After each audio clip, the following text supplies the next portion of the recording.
Dalam nama Bapa dan Putra dan Roh Kudus. Amin.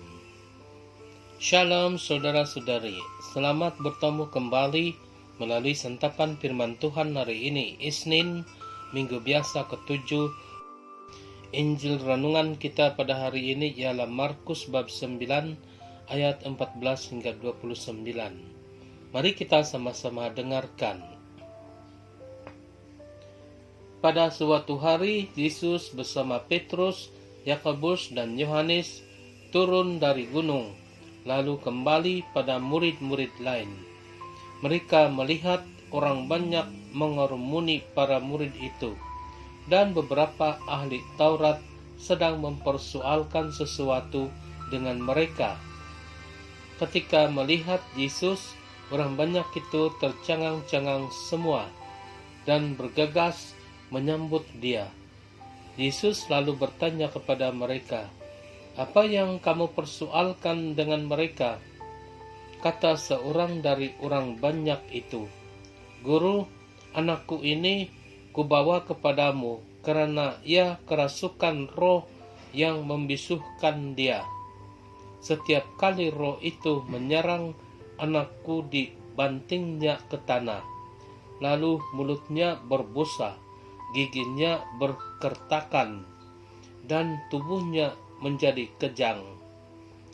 Aku sudah minta kepada murid-muridmu supaya mereka mengusir roh itu, tetapi mereka tidak dapat." Maka kata Yesus kepada mereka, "Hai kamu angkatan yang tidak percaya, berapa lama lagi aku harus tinggal di antara kamu? Berapa lama lagi aku harus sabar terhadap kamu? Bawalah anak itu kemari."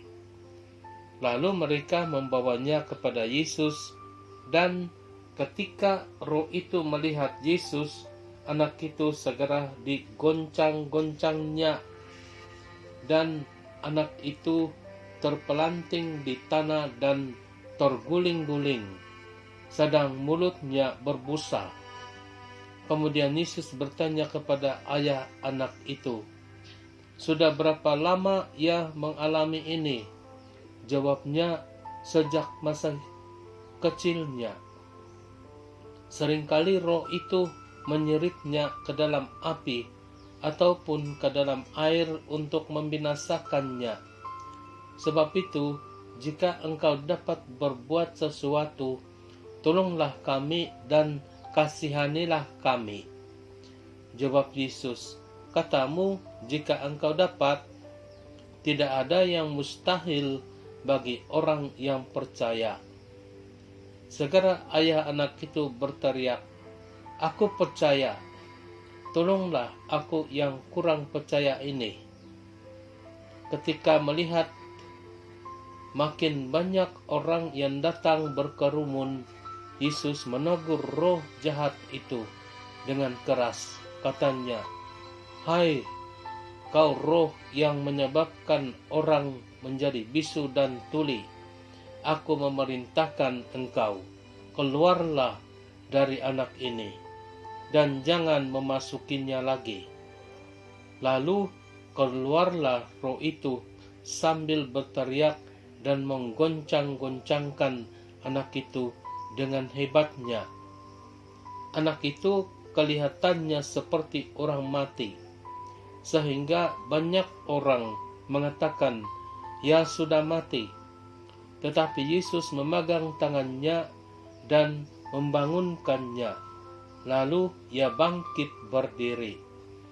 Ketika Yesus sudah di rumah dan murid-muridnya sendirian dengan dia, bertanyalah mereka, "Mengapa kami tidak dapat mengusir roh itu?" Jawab Yesus, "Jenis ini tidak dapat diusir kecuali dengan berdoa." Demikianlah Injil Tuhan. Terpujilah Kristus. Saudara-saudari, ada saja masalah dalam keluarga. Secara khusus dalam Injil sebentar berlalu kita dengar masalah kerasukan roh yang membisuhkan dan membuatkan orang tuli. Tetapi bila Yesus datang, kita dengar masalah sebenarnya ialah angkatan tidak percaya. Karena tidak percayalah terjadinya kerasukan roh jahat itu. Kalau secara biasa saja, kadang-kadang kehadiran roh jahat seperti membisuhkan dan menulikan itu tidak disadari. Banyak kali keluarga mengatakan dari anggota keluarganya sendiri, dia itu tidak mendengar atau tidak bercakap. Tidak pula terlintas dalam pikirannya bahwa ada juga kuasa jahat yang berselindung yang membuatkan orang tidak hormat pada orang lain. Bila orang bercakap, tidak mendengar. Bila ditanya, tidak menyahut. Sama saja seperti tuli, sama saja yang bisu. Biasanya dari keluarga mana atau orang mana yang biasa ada seperti itu? Memang dari keluarga atau pribadi yang tiada kasih. Keluarga atau pribadi yang tidak percaya dan tidak mengenal Tuhan. Dengan itu, orang terdedah betul dengan kuasa jahat itu. Kita tahu, orang tidak melihat roh jahat, tetapi Yesus melihat dan bercakap dengan roh jahat itu. Nampaknya orang yang kerasukan roh jahat dalam Injil itu benar-benar dikontrol habis oleh roh jahat. Syukurlah Yesus ada dan mengusir roh jahat itu. Saudara-saudari, kita dengar murid-murid Yesus tidak dapat mengusir roh jahat itu, yang mana Yesus berkata jenis itu tidak dapat diusir kecuali dengan berdoa. Yesus menekankan kepentingan berdoa, sebab melalui doalah seseorang itu ada hubungan dengan Tuhan. Bila Tuhan sentiasa ada dalam hidup pribadi, Tuhanlah yang melindunginya.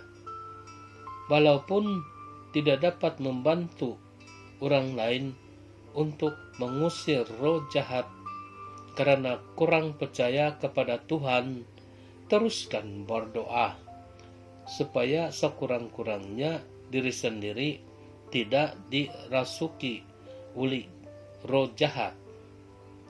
Dan alangkah baiknya jika semua ahli keluarga selalu berdoa supaya Tuhan menambahkan iman dan keluarga tetap dalam perlindungan Tuhan.